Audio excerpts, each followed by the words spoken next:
할렐루야. 우리 좌우 앞뒤에 계신 성도님과 한번 인사하겠습니다. 샬롬, 샬롬.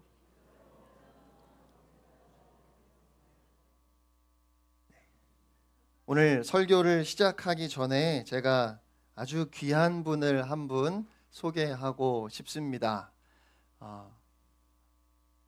일주일 전까지만 해도 뉴욕에 살았습니다. 하나님께서 이 귀한 자매의 마음에 대한민국에 대한 열정을 부어 주셨어요. 그래서 한국이 어떤 나라인지 제가 알기로는 한국에 와본 적도 없는데, 아시아 국가를 가본 적도 없는데 하나님이 마음을 주셔서 그래서 무턱대고 한국말도 배우고 그리고 진짜 한국에 왔습니다. 하나님께서 그 걸음을 인도하셔서 우리 김동환 목사님 또 정숙 간사님 통해서 또 서울 생수회강 교회가 연결되게 하시고 여기까지 오게 하셔서 지난주부터 우리 교회 후생관에 지금 생활하면서 한국에서 또 하나님께서 어떤 일을 하게 하실지 저도 기대가 됩니다. 여러분 앞에 이 시간 소개하고 잠시 인사하겠습니다. Shannon, would you please come up here? 올라오세요. Let's say hello to church. 안녕하세요. 감사합니다. 저는 샤넌입니다. 한국 이름 소희. 네, I'm so excited to be here. I feel so grateful to be here with you. 여기 이렇게 오게 돼서 너무 흥분되고요. 또 여러분 앞에 이렇게 설 수 있어서 너무 감사합니다. And I've had a beautiful week here in Korea. 지난 한 주간 너무 아름다운 시간을 보냈습니다. 한식 좋아요. 네. Yeah, I've had lots of beautiful food and met beautiful people while I've been here so far. 한국 음식도 너무 맛있고 한국 사람들도 너무 좋답니다. And God brought me here from America. 미국에서 하나님께서 여기까지 인도하셨습니다. And He has put it in my heart to come here to Korea to bring people closer to Jesus. 사람들을 주님께로 더 가까이 인도할 수 있도록 이곳에서 할 일이 있다. 하나님께서 그렇게 마음을 주셨대요. I love Jesus so much. 아시죠? And I'm so grateful that I can see him here. 주님을 너무 사랑하고 또 이곳에서 주님을 볼 수 있어서 너무 감사합니다. So thank you for your love and your prayers. 여러분의 사랑과 기도 정말 감사합니다. 감사합니다. 만나서 반갑습니다. 발음이 너무 좋아가지고요. 한국말 정말 잘하는 줄 알았거든요. 근데 거의 잘 알아듣진 못하더라고요. 근데 우리 자매에게 계속해서 여러분이 말도 걸어주시고 또 위에서 기도해 주시면 참 감사하겠습니다. 다시 한번 큰 박수로 축복하겠습니다.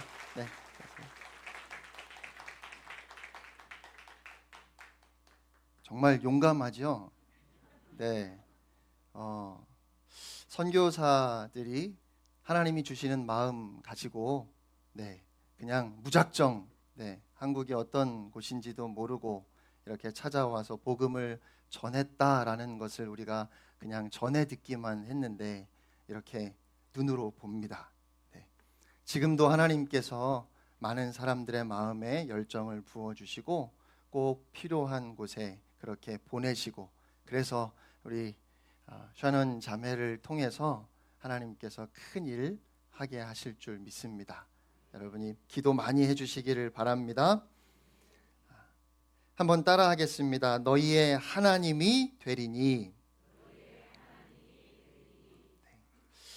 얼리 어댑터라는 말을 이제 여러분도 잘 아실 것 같습니다. 이 말이 원래는 새로운 제품이 나오면 남들보다 빨리 그걸 사서 써봐야 하는, 그러지 않고는 참지 못하는 사람들을 부르는 말이었어요. 그런데 요즘에는 어떤 신제품이 나오면 그 정보를 먼저 접하고 또 그 제품을 써보고 그 제품에 대해서 평가를 내린 다음에 주위 사람들에게 그것을 알려주어서 그들이 그런 제품들을 사용할 수 있게 돕는 사람들, 그러니까 변화에 참 민감하고 또 한편으로는 그런 변화를 주도해가는 사람들을 가리키는 말이 되었습니다. 요즘 워낙 빠르게 모든 것이 다 변하지요. 최신 핸드폰을 비싸게 주고 샀는데 얼마 되지 않아서 더 좋은 핸드폰이 나오고 내 핸드폰은 가격이 싸지고 억울합니다. 왠지 손해보는 느낌이 들어요. 그래서 제가 대학 때 전자공학 교수님이 이제는 전자제품 사고 억울한 마음이 들지 않으려면 죽기 직전에 사야 된다고 그런 얘기를 하셨습니다. 하루가 다르게 세상이 변하고 사람들은 어떻게 이 변화에 잘 적응할 수 있을까를 고민하기 때문에 early adopter라는 말도 생긴 것 같습니다. 그런가 하면 슬로우 시티라는 것을 들어보셨는지 모르겠습니다. 그 지역이 원래 가지고 있는 고유한 자원을 지키면서 획일적인 대도시와 반대되는 느린 도시를 추구하며 서로 조화를 이루고 여유 있게 살자 하는 취지로 시작된 국제 운동입니다. 충북 제천이나 전남 신안 등 우리나라에도 17개 도시가 가입되어 있다고 해요.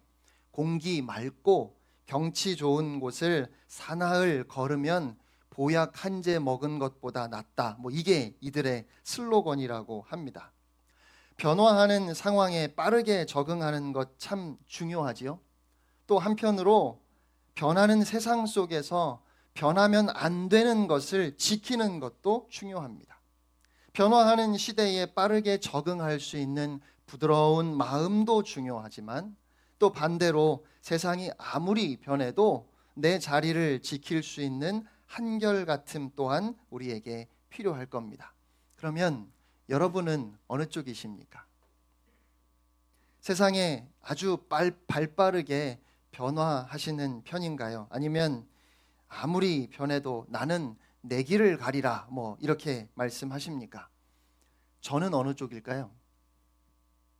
저는 변화에 아주 빠르게 잘 적응하는 사람이면서 동시에 좀처럼 변하지 않는 진중함도 가지고 있습니다. 왜 웃으시죠? 네, 정말입니다. 저는 상황이 변하면 그 상황에 아주 잘 적응하고요. 또 어느 때는 아무리 상황이 변해도 눈 하나 깜빡하지 않는 묵직함이 저에게 있습니다. 그런데 문제는 제가 가만히 자리를 지키면서 변하지 말아야 할 때는 주변 상황이 변하는 것에 너무 쉽게 휩쓸려 가고 반대로 좀 달라져야 할 때에는 도무지 변하지 않으려고 고집을 부린다는 겁니다. 그러니까 변하지 말아야 할 때에는 너무 쉽게 변하고 좀 변화되어야 할 때에는 그런 변화를 거부하며 고집을 부리는 것이 저의 모습입니다. 하나님께서 모세를 부르시고 이스라엘 민족을 구원하실 것을 말씀하셨습니다. 모세가 이스라엘 백성들에게 그 하나님의 약속의 말씀을 전하니까 이스라엘의 모든 장로들과 백성들이 하나님을 찬양했습니다. 하나님이 모세에게 말씀하신 것을 이스라엘 백성들이 듣고 믿은 거예요. 그래서 모세와 아론이 애굽 왕 앞으로 나아갑니다. 바로 앞에 가서 하나님의 말씀을 전했는데 바로는 꿈쩍도 하지 않았습니다. 오히려 이스라엘 백성들을 더 힘들게 괴롭히기 시작합니다. 그러자 이스라엘 백성들은 모세와 아론을 원망했습니다. 그런데 생각해 보면 여러분, 하나님께서 약속하셨습니다. 그리고 모세와 아론이 이제 겨우 한 번 바로를 만났을 뿐입니다. 그런데 상황이 안 좋아졌다고 곧바로 모세를 원망합니다. 아니, 하나님을 원망하고 있습니다. 물론 안 그래도 너무 힘들었어요. 그런데 이제는 지푸라기도 주지 않고 벽돌은 원래 굽는 만큼 구워내라고 하니까 그 양을 채우지 못하면 무섭게 때리고 그들을 위협하니 그 괴로움이 결코 작지 않았을 겁니다. 하지만 하나님께서 이스라엘 민족을 구원해 내시겠다고 분명하게 약속하셨습니다. 아브라함과 이삭과 야곱에게 약속하신 땅으로 너희를 데려가겠다 하셨습니다. 더욱이 하나님이 강한 손으로 치기 전에는 바로가 이스라엘 백성들을 보내지 않을 것이라고 말씀하셨고, 하나님께서 손을 들어 여러 이적을 통해 애굽을 치신 후에야 이스라엘 민족을 보낼 것이라고까지 말씀하셨어요. 그렇게 구체적으로 자세하게 말씀을 해 주셨는데, 오늘 본문 9절을 보면 그들의 마음이 상했고 그 상황이 너무 힘들었기에 이스라엘 백성들은 모세의 말을 듣지 않았습니다. 하나님의 약속을 붙들 수 없었습니다.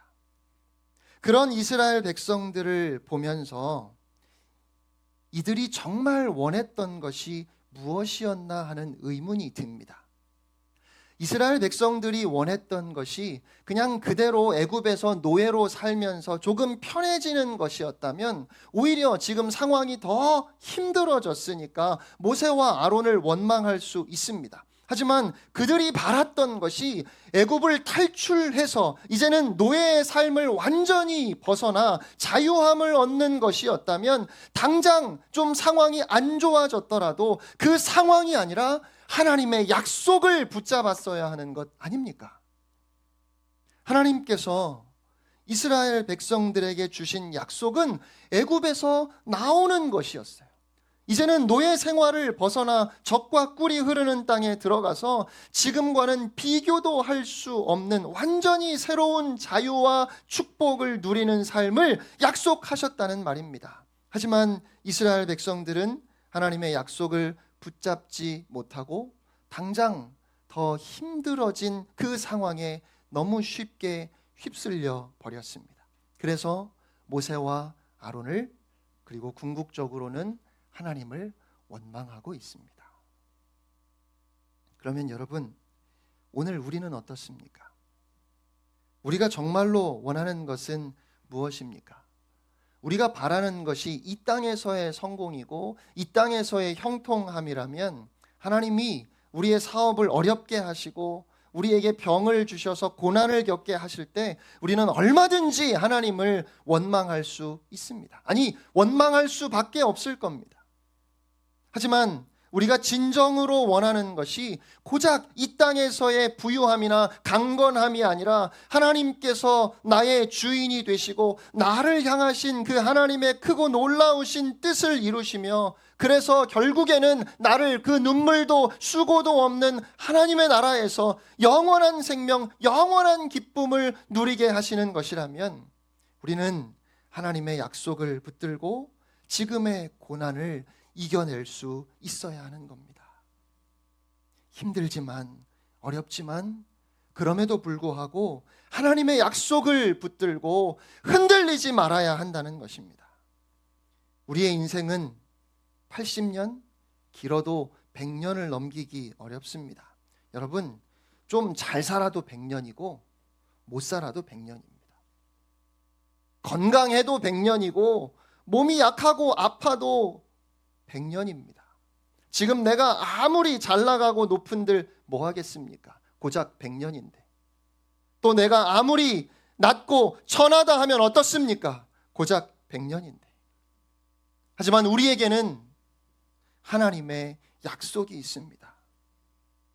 이 세상에서의 인생이 전부가 아닙니다. 하나님은 예수 그리스도를 통해 우리에게 영원한 생명을 주셨습니다. 그 영원한 생명에 비하면 이 땅에서의 인생은 그저 점 하나와 같습니다. 우리는 이 땅에서의 인생과 비교할 수 없는 영원히 영광스러운 삶이 보장된 사람들입니다. 여러분, 이 땅에서 우리가 아무리 많이 가져도 그것이 여러분에게 만족을 주지 못합니다. 왜 그런지 아십니까? 그것은 여러분이 천하보다 귀하기 때문에 그래요. 하나님께서 우리를 그렇게 지으셨어요. 여러분 한 분 한 분을 천하보다 귀하게 지으셨기 때문에 여러분의 영이 그것을 알고 있으니까 온 천하를 다 가져도 만족할 수 없는 겁니다. 그 온 천하보다 여러분의 존재 자체가 더 귀하니까요. 그러니까 오직 우리의 존재 가치를 뛰어넘는 우리 주님을, 예수 그리스도를 우리 안에 모실 때에만 우리가 만족을 누릴 수 있습니다. 오늘 세상을 바라보면 돈, 명예, 지위, 가진 것이 많은 사람들이 스스로 불행하다 말하고 심지어 목숨을 버리는 경우가 많이 있습니다. 하지만 우리는 비록 가진 것이 없어도 만족할 수 있습니다. 가난해도 병이 들어도 아무리 힘들고 어려운 일이 우리를 찾아온다 할지라도 그것이 우리를 흔들 수 없음은 그리스도 예수 안에 있는 저와 여러분에게 영원한 생명, 영원한 소망이 주어졌기 때문입니다. 사랑하는 성도 여러분, 하나님의 약속을 기억하시길 바랍니다. 오늘도 우리는 하나님의 약속을 붙들고 살아야 합니다. 우리에게 영원한 생명을 약속하신 하나님은 신실하신 하나님이십니다. 하나님을 신뢰하고 하나님만 의지하며 담대하게 믿음으로 살아가는 여러분들이 되시기를 주님의 이름으로 축원합니다. 그렇게 이스라엘 백성들이 하나님의 약속을 붙들지 못하고 마주한 상황에 너무 쉽게 흔들렸다면 반대로 완악함 가운데 끝까지 하나님의 말씀을 거부하며 멸망의 길을 갔던 사람이 있습니다. 누구일까요? 바로 바로입니다. 모세가 하나님의 말씀을 전했습니다. 그가 믿지 않을 것 같으니까 여러 표적도 보여주었습니다. 그럼에도 바로는 모세의 말을 듣지 않았고 이제는 그 땅에 하나님의 심판이 내리기 시작했습니다. 가장 먼저 나일강이 피가 되었습니다. 당연히 모든 물고기가 다 죽었겠지요. 피비린내에 물고기 썩는 냄새가 온 애굽을 덮었습니다. 7일이 지나고 이번에는 나일강에서 개구리가 올라와서 온 애굽 땅을 덮었어요. 또다시 모든 먼지가 이로 변해서 사람과 짐승들에게 올라왔습니다. 파리떼가 몰려오고 전염병으로 가축과 사람들이 죽기 시작하고 악성 종기가 생기고 우박이 떨어지고 메뚜기가 온 땅을 덮고 종국에는 어두움이 온 땅을 뒤덮었어요. 그럼에도 계속 버팁니다. 도대체 이해할 수가 없어요. 이 정도면 하나님을 인정할 만하지 않습니까? 그 정도면 하나님께 항복해야 하는 것 아닙니까? 그런데 얼마나 완악한지 끝까지 그 마음을 바꾸지 않습니다. 자신이 망해가면서도 교만함을 버리지 못합니다. 두려웠겠지요. 무서웠겠지요. 그래서 몇 번이고 내가 보내겠노라고 그렇게 약속을 하지 않았습니까? 하지만 그것도 잠시 자존심이 상하고 분하니까 또다시 돌아와서 끝까지 이스라엘을 보내지 않았어요. 상황을 보면 하나님이 살아계신 게 확실해요. 상황을 보면 여호와 하나님이 애굽의 그 어떤 신보다 강한 신입니다. 상황을 보면 이제는 마음을 바꾸어야 합니다. 그런데 그럴 수 없었습니다. 그만 돌이킬만 한데 모든 상황이 지금 하나님께서 역사하시고 그 뜻대로 되는 것을 알겠는데 끝까지 인정할 수 없었습니다. 그것이 하나님의 손이라면 하나님을 대적하는 일은 어리석은 일임을 알겠는데 여전히 그 상황을 하나님이 하시는 것이 아니라 그냥 우연이라고 생각하고 고집스럽게 버티고 있습니다. 여러분, 사람이 이렇게 완악하고 이렇게 미련합니다. 한번 욕심에 사로잡히면 파멸에 이를 때까지 그 마음을 돌이키지 않습니다. 주변 사람들이 다 이제 그만해야 한다고, 이제는 멈추어야 한다고 말하는데, 한 걸음만 더 가면 죽는다고 말하는데, 그럼에도 그 손에 쥔 것을 놓지 못합니다. 누가 보아도 이제는 그만해야 되는데 끝까지 욕망의 끈을 놓지 못해요. 이제는 그만 용서하고 놓아줄 만한데 그 마음을 비우고 그 마음을 풀어야 할 텐데 그럼에도 불구하고 내 인생을 다 망치는 순간까지도 그것을 놓을 수 없을 만큼 인간의 마음이 완악합니다. 상황이 이제는 그럴 상황이 아니에요. 지금 하나님께서 개입하시는 거예요.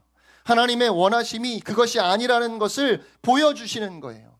하나님께서 이제는 그만하라 말씀하시고 이제는 돌이켜야 한다 말씀하고 계시는 거예요. 그런데도 사람들이 얼마나 완악한지, 결국은 모든 것이 무너지고 사람들은 다 상처받고 가족들도 다 상처받고 가슴에 피멍이 들 때까지 끝까지 고집을 부릴 수 있는 것이, 그것이 우리의 마음이에요. 이번 한 번만 지나가면 괜찮아질 거라고, 그렇게 말도 안 되는 고집을 스스로 그럴듯하게 포장하며 합리화하는데 우리가 얼마나 탁월한지 몰라요.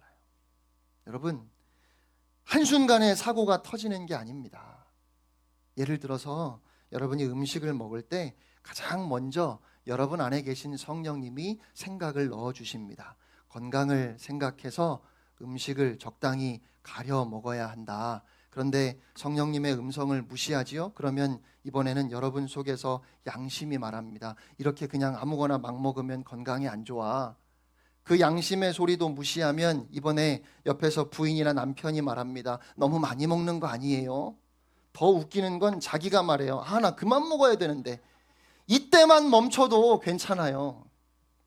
그런데 그렇게 귀에 생생하게 들려진 말도 무시하면, 그러면 탈나고 후회하는 거죠. 바로는 결국 그 완악한 마음 때문에 자기의 장자, 첫째 아들까지 죽었습니다. 자기 아들만 죽은 것이 아니라 이 악한 왕 때문에 애굽의 모든 장자, 모든 가축의 첫 새끼가 죽임을 당했습니다. 여러분, 도대체 무엇을 얼마나 더 어떻게 보여주어야 하나님을 인정할까요?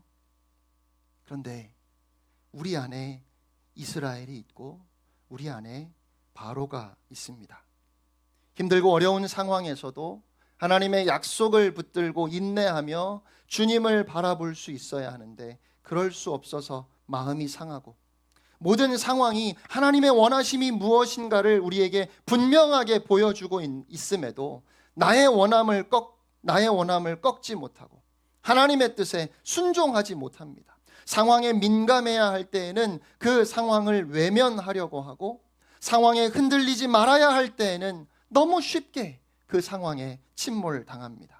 하나님을 바라보아야 하는 그때에는 세상을 바라보느라 정신이 없고, 상황을 보며 주님의 뜻을 분별해야 할 그때에는 내 안에 욕심이 너무 커서 아무것도 보지 못합니다.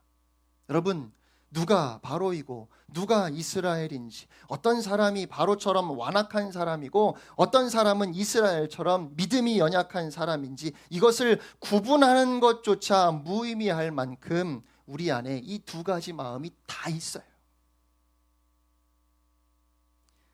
우리 안에 있는 바로를 경계해야 합니다.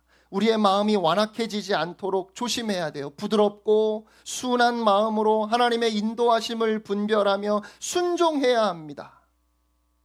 아무리 상황이 열악해지고 또 그 상황을 통해서 하나님께서 말씀하시려고 할 때 우리는 하나님 앞에서 하나님의 원하심이 무엇인가를 들을 수 있고 볼 수 있어서, 그래서 지혜로운 상황 판단을 내릴 수 있어야 합니다. 또 우리 안에 있는 이스라엘을 경계해야 합니다. 힘들고 어려운 상황일수록 우리는 약속을 붙잡아야 합니다. 나는 너의 하나님이 되고 너는 나의 백성이 되리라고 하신 그 약속의 말씀, 조상에게 약속하셨던 그 가나안을 너에게 주리라 하시는 그 약속의 말씀, 우리는 하나님의 약속을 붙잡아야 하는 겁니다. 그런데요, 여러분, 이게 문제예요. 이게 안 된다는 말입니다. 언제 내가 놓아야 하는지, 언제 내가 끝까지 붙들어야 하는지, 언제는 내가 낙심하지 말아야 하는지, 언제 이것은 주님의 뜻이 아니구나 하고 방향을 바꾸어야 하는지, 우리에게 주어진 상황에서 하나님의 인도하심을 분별할 수 있는 부드럽고 순한 마음과, 또한 동시에 상황에 흔들리지 아니하고 굳건히 설 수 있는 그 마음의 긴장, 그 조화, 그 균형, 이걸 도대체 어떻게 해야 하는 건지 잘 모르겠어요. 맞아요. 저 자신을 보아도 그렇습니다. 어느 때는 바로 같고 어느 때는 이스라엘 같은데 하나님을 믿는다고 하면서도 조금만 힘들어지면, 조금만 어려워지면 금세 하나님을 원망하고 불평합니다. 좀 참고 기다릴 만도 한데 도무지 참을 줄을 몰라요. 도대체 왜 온유하고 겸손하게 하나님께 순종해야 할 때에는 한없이 교만하고 완악하고, 또 담대하게 하나님을 바라보며 인내해야 할 그때에는 얼마나 쉽게 무너지고 넘어지는지. 하나님은 이 세대를 본받지 말고 오직 그 마음을 새롭게 함으로 변화를 받으라 하셨는데, 왜 우리는 이 세대를 쫓아가면서 그들과 조금도 다르지 않고 마음을 고쳐먹지 않고 변화를 거부하는 거꾸로 된 삶을 살고 있을까요? 여러분, 도대체 무엇이 문제입니까?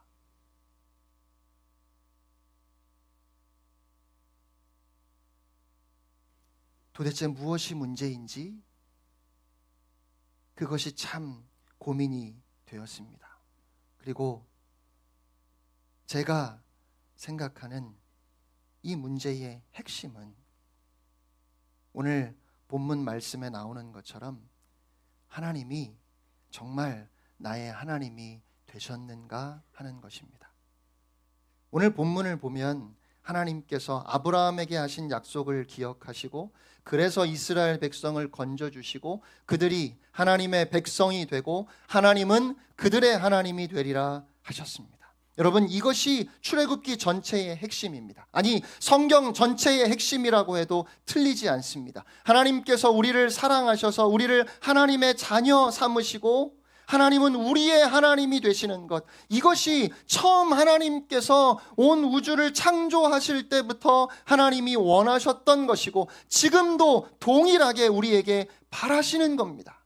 하나님은 우리의 하나님 되시기를 바라셔요.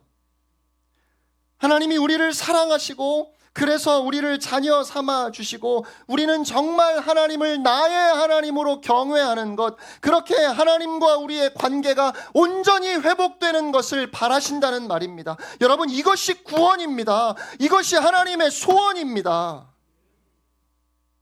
하나님께서 세상을 사랑하셨습니다. 그런데 이 세상에 누구도 도대체 하나님의 사랑을 깨닫지 못합니다. 누구도 하나님 아버지의 사랑을 알아주지 않는 거예요. 그래서 하나님은 하나뿐인 아들 독생자를 이 땅에 보내셨습니다. 그렇게 우리가 하나님의 사랑을 깨닫지 못할 때, 우리가 아직 죄인 되었을 때에 그리스도께서 우리를 위하여 죽으심으로 하나님께서 우리를 향한 하나님의 사랑을 확증하셨습니다.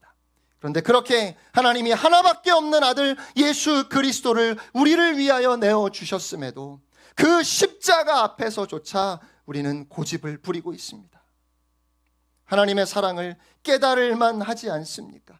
그 아들까지 주신 아버지의 사랑 앞에 우리가 겸손하게 무릎 꿇고 이제는 하나님을 나의 하나님으로, 이제 나는 하나님의 자녀로 그렇게 믿음으로 살아가야 하는 것 아닙니까? 그런데 왜 그렇게 고집을 부리고 있을까요?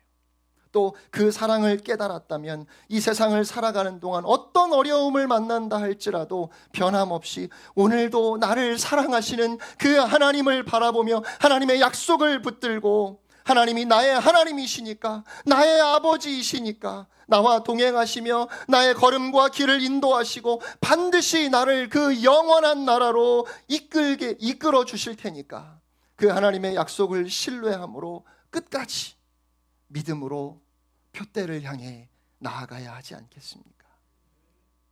왜 우리는 어느 때는 이스라엘 같고 어느 때는 바로 같아서 그렇게 흔들리지 말아야 할 때는 너무 쉽게 흔들리고, 순종하고 온유하고 겸손해야 할 때는 교만하고 완고할까요? 하나님이 우리의 하나님 되심이, 나의 하나님이라고 하는 이 고백이 아직도 분명하지 않아서 그렇습니다. 바로도 이스라엘도 다 마찬가지였습니다. 바로도 그 중심에 하나님을 인정함이 없었고 이스라엘도 그 중심에 하나님을 인정함이 없었다는 말입니다. 그렇다면 오늘 우리는 어떻습니까? 사랑하는 성도 여러분, 하나님이 정말 여러분의 하나님이십니까? 예수님이 정말 나의 주인, 나의 구주 맞습니까? 오늘 이 시간 우리가 함께 고백할 수 있기를 바랍니다. 우리의 그 모든 어리석음에도 불구하고, 우리의 모든 그 고집스러움에도 불구하고 우리를 포기하지 아니하시고 오늘도 우리에게 내가 너를 너무 사랑해서 내 아들을 주었다 말씀하시는 하나님 앞에 이 시간 우리가 다 함께 마음을 모아 고백할 수 있기를 바랍니다. 나를 위해 이 땅에 오셔서 십자가의 죽으심으로 나에게 영원한 생명을 주신 예수 그리스도가 나의 주인이십니다. 나의 구주이십니다. 나를 위하여 아들을 내어주신 하나님이 나의 아버지이십니다. 나는 나의 생명이신 주님만 의지하겠습니다. 끝까지 하나님의 약속을 신뢰하며 믿음으로 살겠습니다. 여러분, 이 고백을 붙들어야 하는 겁니다. 이 고백으로 살아야 하는 겁니다. 그럴 때 우리 안에 다시 한번 놀라운 부흥이 있을 줄로 믿습니다. 그렇게 하나님의 약속을 붙들고 주님 바라보며 승리하는 여러분이 되시기를 주님의 이름으로 축원합니다. 함께 찬양하겠습니다.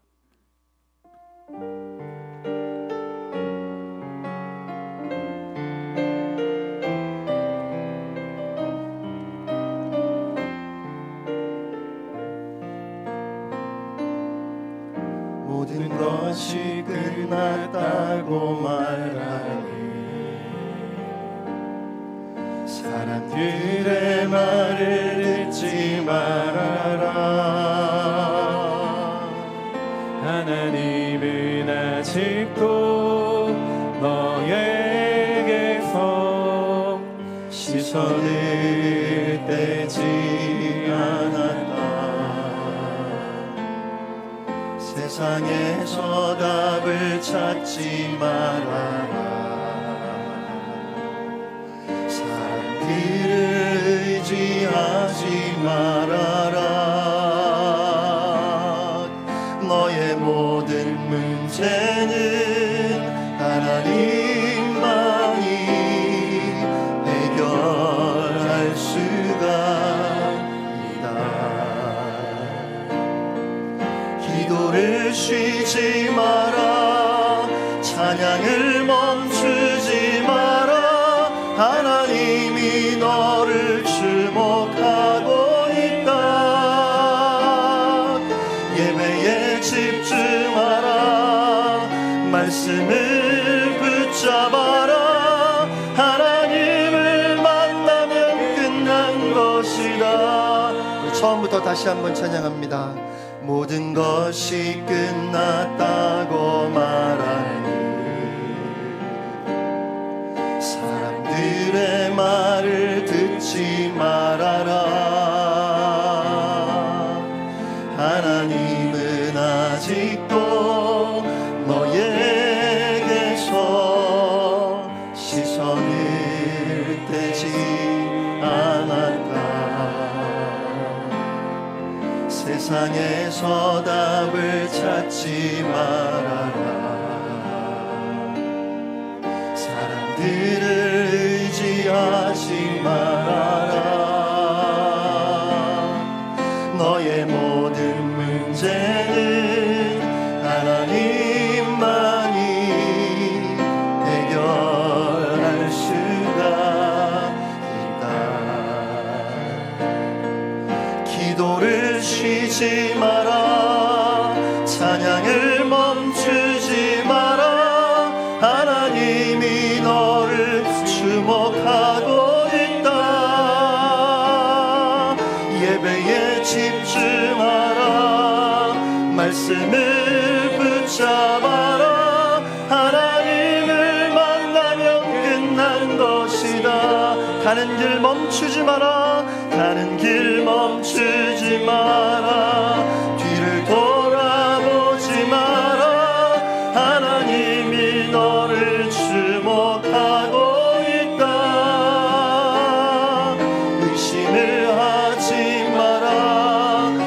절대 포기하지 마라. 하나님을 믿으면 끝난 것이다. 우리 시간 합심해서 기도하겠습니다. 하나님, 흔들리지 않게 하옵소서. 주의 약속을 붙잡고 믿음으로 승리하게 하옵소서. 또한 주의 말씀 앞에 온유하고 겸손하게 순종하게 하옵소서. 나를 꺾고 주님을 쫓아가는 우리 모두가 되게 하여 주시옵소서. 다 같이 한 음성으로 기도하겠습니다. 살아계신 하나님 아버지,